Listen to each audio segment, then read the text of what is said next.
কোনোদিন নিজের আমল নিয়ে বড়াই করবেন না। আপনারা কি ভাবেন যে আপনার আমল দিয়ে আপনি জান্নাতে যাবেন? শরীয়তপুরের আজকের এই প্যান্ডেলে যারা বসে আছেন, কার এরকম ভরসা আছে যে হুজুর আমি এত আমল করেছি, আমার আমলের বদৌলতে আমি জান্নাতে ঢুকবো? কে কে আছেন দেখি? আল্লাহর ওলি আছে? এরকম কোন আল্লাহর ওলি? হ্যাঁ, আছে? নাই। আল্লাহর হাবিব বললেন, আল্লাহর রহমত ছাড়া, ভালোবাসা ছাড়া কেউ কোনোদিন জান্নাতে ঢুকতে পারবে? আম্মা জান আয়েশা বললেন, ইয়া রাসূলুল্লাহ আপনিও না? আল্লাহর হাবিব বললেন, না আমিও না, তবে আল্লাহর রহমত তার দয়া সেদিন আমাকে ঘিরে রাখবে। মান নুকিশা উযিবা, যার হিসাব আল্লাহ সেদিন চাইবেন সে ধরা খেয়ে যাবে।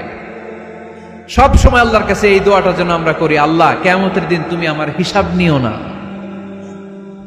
আল্লাহ তুমি আমার বিচার বসিও না, আল্লাহ তুমি দয়া করে আমারে মাফ করে দিও। আল্লাহ যার বিচার করবেন ও জাহান্নামে যাবে, আর যার বিচার করবেন না সে জান্নাতে যাবে। আল্লাহ যদি বিচার করে আর পাই টু পাই হিসাব নেয়, নামাজ পড়লি না কেন, রোজা রাখলি না কেন, মিথ্যা বললি কেন, খাদ্যে ভেজাল দিলি কেন, মাছে ফরমালিন দিলি কেন, যৌতুক খাইলি কেন, ঘুষ খাইলি কেন, উল্টাপাল্টা করলি কেন, জিনা করলি কেন, একটার পর একটা প্রশ্ন বানে যদি সেই ভয়ঙ্কর দিনে আল্লাহ আমাদেরকে জর্জরিত করে, আমাদের কোনো উত্তর আছে? সেদিন আমাদের বাঁচার কোনো উপায় আছে? তাই আমরা সবাই আল্লাহর কাছে দোয়া করবো, আল্লাহ কোনো বিচার টিচার মানি না, কোনো বিচার করতে পারবো না, দয়া করবা। কথা কয় না? কি করবে?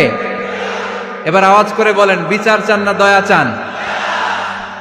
রোজ হাসরে হে আল্লাহ আমার করোনা বিচার, আল্লাহ করোনা বিচার, পড়েন আমিন।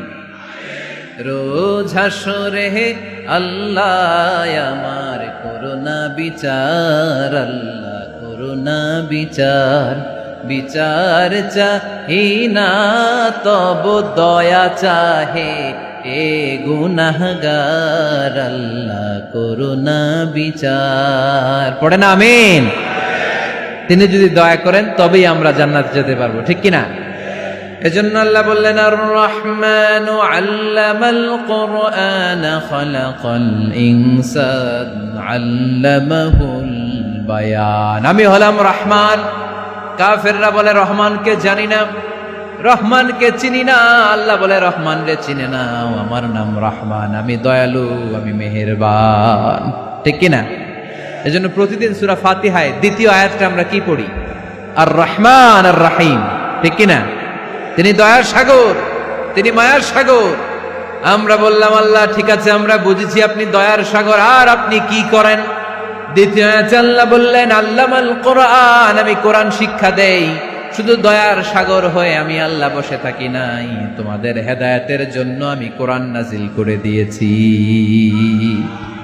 আল্লামাল কোরআন, আমি কোরআন শিক্ষা দেই। আমাদেরকে কোরআন শিখিয়েছে কে? বিশ্বনবীকে কোরআন শিখিয়েছে কে? আল্লাহ। এজন্য দুনিয়াতেও যারা কোরআন শিখায় তাদের মর্যাদা বাড়ায় দেয় কে? বাংলার জমিনে যারা কোরআন শরীফ শিখায় এদের মর্যাদা সবচেয়ে কম, এদের বেতন সবচেয়ে কম, এরা সমাজে সবচেয়ে বেশি অবহেলিত, ঠিক কিনা? আল্লাহর কাছে এরা সবচেয়ে বেশি সম্মানিত। আল্লাহর হাবিব বললেন, খায়রুকুম মান তাআল্লামাল কুরআন ওয়া আল্লামাহু, তোমাদের মধ্যে আল্লাহ তাআলার কাছে সবচাইতে প্রিয় শ্রেষ্ঠ ওই মানুষটা যে নিজে কোরআন পড়ে আবার অন্যরে পড়ায় দেয়। সুবহানাল্লাহ পড়েন। আপনি যদি কাউরে শুধু সূরা ফাতিহাটা শিখান, কোন সূরা? সূরা ফাতিহাটা যদি শিখায় দেন, সে যতদিন সূরা ফাতিহা তেলাওয়াত করবে ওই তার তেলাওয়াতের একটা পার্সেন্টেজ সওয়াব আপনার আমলনামায় আছে না নাই?